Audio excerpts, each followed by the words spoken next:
শুভেচ্ছা। আমন্ত্রণ যমুনা নিউজে আপনাদের সঙ্গে আছি আমি মৌসুমী আহমেদ লোপা।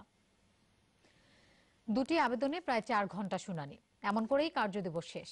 দিন নির্ধারিত থাকলেও জিয়া চ্যারিটেবল ট্রাস্ট মামলায় হাজির হয়ে আত্মপক্ষ সমর্থনের শুনানিতে অংশ নেননি খালেদা জিয়া। সময় আবেদন মঞ্জুর করে 25 এপ্রিল হাজির হয়ে খালেদা জিয়াকে আত্মপক্ষ সমর্থনের নির্দেশ দিয়েছেন বকশীবাজার অস্থায়ী তৃতীয় বিশেষ জজ আবু আহমেদ জমাদার। নির্ধারিত সময়েই সকাল 10:30টার দিকে আদালতে আসেন খালেদা জিয়া। খালেদা জিয়া আইনজীবীর মাধ্যমে বিচারিক কার্যক্রমে অংশ নিয়েছেন। তখন মামলার বাদী ও তদন্ত কর্মকর্তা হারুনা রশিদের সাক্ষ্য গ্রহণ সম্পন্ন হয়। আত্মপক্ষ সমর্থন করতে এসে বেগম খালেদা জিয়া হারুনা রশিদকে পুনরায় জবানবন্দি ও জেরা করার আবেদন জানান। বিচারক তা নামঞ্জুর করেন। এই আবেদন দুটির ওপর প্রায় 4 ঘন্টা শুনানি করেন দুদক ও খালেদা জিয়ার আইনজীবী। রাজনৈতিক উদ্দেশ্যমণ্ডিত মামলা, এই কারণে আমরা বলেছি যে আয়োগকে আমরা জেরা করা দরকার এবং আমরা আজকে যে আপনি আবেদন খারিজ করেছেন এই জন্য আমরা উপরে আদালতে যাব, হাইকোর্টে যাব। 25 এপ্রিল এই মামলা পরবর্তী তারিখ নির্ধারণ করেছেন আদালত। আবেদন দুটি খারিজ করে খালেদা জিয়ার আত্মপক্ষ সমর্থনের শুনানি শুরু করতে চান বিচারক, কিন্তু যে দুটি আবেদন খারিজ হয়েছে তার বিরুদ্ধে উচ্চ আদালতে যাবেন সেই যুক্তিতে বিচারক আত্মপক্ষ শুনানি করেননি।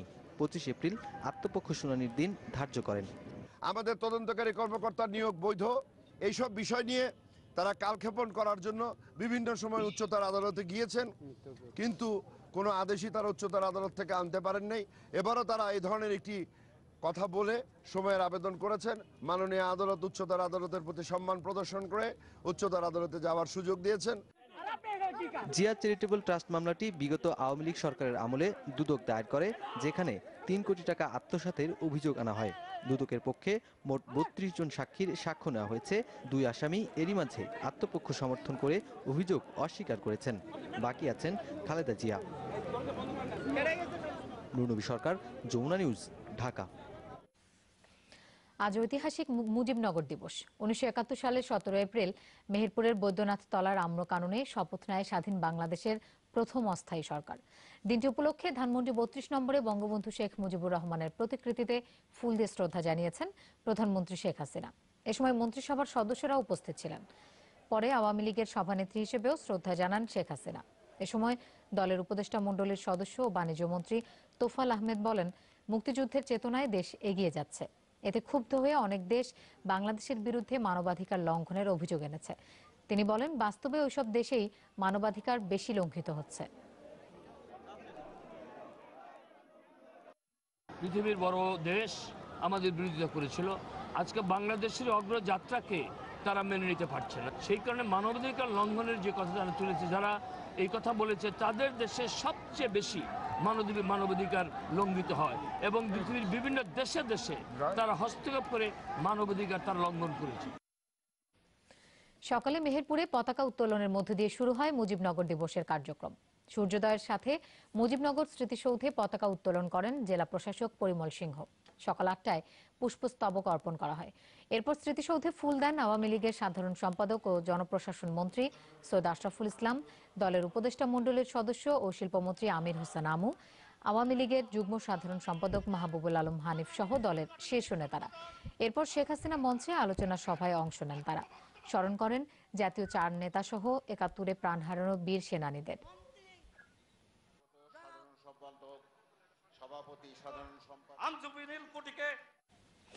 তথ্যমন্ত্রী হাসানুল হক ইনু বলেছেন, গণমাধ্যমের উপর কোনো ধরনের চাপ প্রয়োগ করছে না সরকার। মার্কিন পররাষ্ট্র মন্ত্রণালয়ের মানবাধিকার বিষয়ক প্রতিবেদনের প্রতিক্রিয়ায় তিনি একথা বলেন। ওই প্রতিবেদনে বলা হয়েছিল, বাংলাদেশে মত প্রকাশের স্বাধীনতা সংকুচিত, নানাভাবে চাপে রাখা হচ্ছে গণমাধ্যমকে। সচিবালয় ব্রিফিংয়ে সাংবাদিক শফিক রেহমানের বিষয়ে তিনি জানান, সাংবাদিক হিসেবে নয়, ফৌজদারি মামলায় তাকে গ্রেফতার করা হয়েছে। বাংলাদেশে গণমাধ্যম চাপের মুখে নেই, সমালোচনা করার অধিকার, মত প্রকাশ, ভিন্ন মত চর্চার আইনগত অধিকার সবাই ভোগ করছেন। গণতন্ত্র সংকুচিত নয়, সকল মতের জায়গা আছে, উগ্রবাদীদের জায়গা নাই। তাই যুক্তরাষ্ট্রের পররাষ্ট্র দপ্তরের রিপোর্টটিতে বাংলাদেশের আর্থসামাজিক রাজনৈতিক অবস্থার সঠিক প্রতিফলন হয়নি। রিপোর্টটিতে তথ্যের ঘাটতি রয়েছে। বিশিষ্ট সাংবাদিক শফিক রেহমানের রিমান্ড বাতিল করে দ্রুত মুক্তি দাবি করেছেন বিএনপি মহাসচিব মির্জা ফখরুল ইসলাম আলমগীর। দুপুরে দলের ভাইস চেয়ারম্যান আব্দুল আল নোমানকে সঙ্গে নিয়ে সাংবাদিক শফিক রেহমানের বাসভবনে যান মির্জা ফখরুল ইসলাম আলমগীর। কথা বলেন শফিক রেহমানের স্ত্রী তালিয়া রহমানের সঙ্গে। তার কাছ থেকে ঘটনার বিস্তারিত শুনেন মির্জা ফখরুল। পরে সাংবাদিকদের সঙ্গে আলাপকালে বিএনপি মহাসচিব বলেন, মিথ্যা অভিযোগে শফিক রেহমানকে গ্রেফতার করেছে সরকার।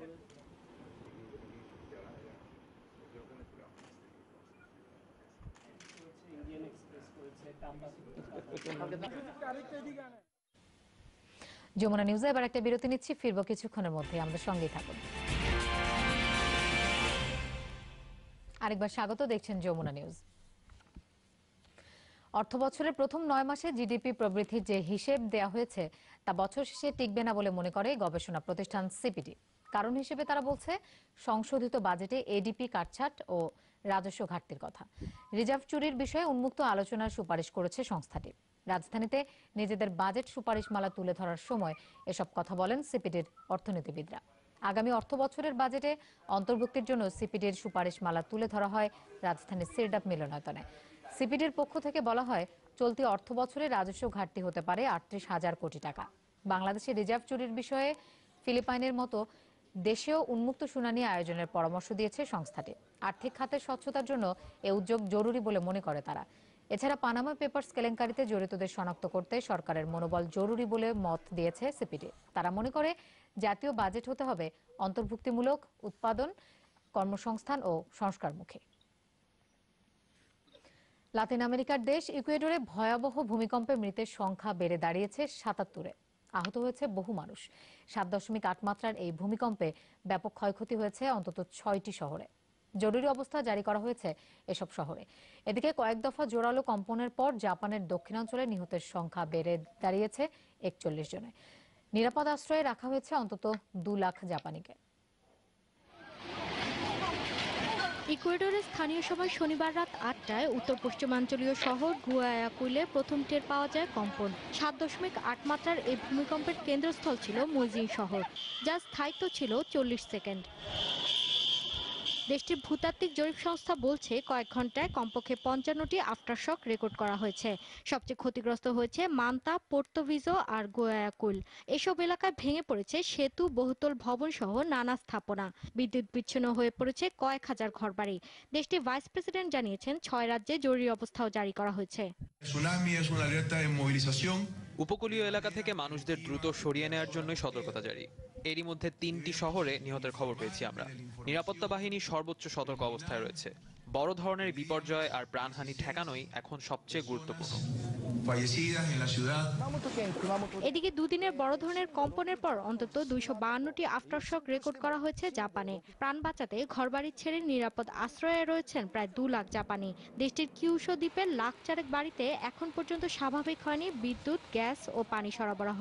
তার উপর বাড়তি যন্ত্রণা, প্রচন্ড শীত আর বৃষ্টি। তা উপেক্ষা করে উদ্ধার অভিযান চালিয়ে যাচ্ছে নিরাপত্তা বাহিনীর 20,000 সদস্য। তাতে সহায়তা দিতে প্রস্তুত যুক্তরাষ্ট্র।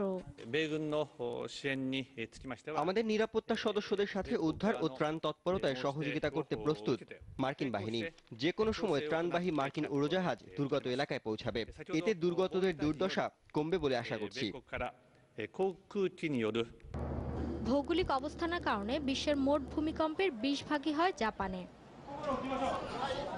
মৌলি ইসলাম, যমুনা নিউজ। এই ছিল এখনকার মতো। এরপর ইউপি নির্বাচন নিয়ে আমাদের বিশেষ আয়োজন তৃণমূলে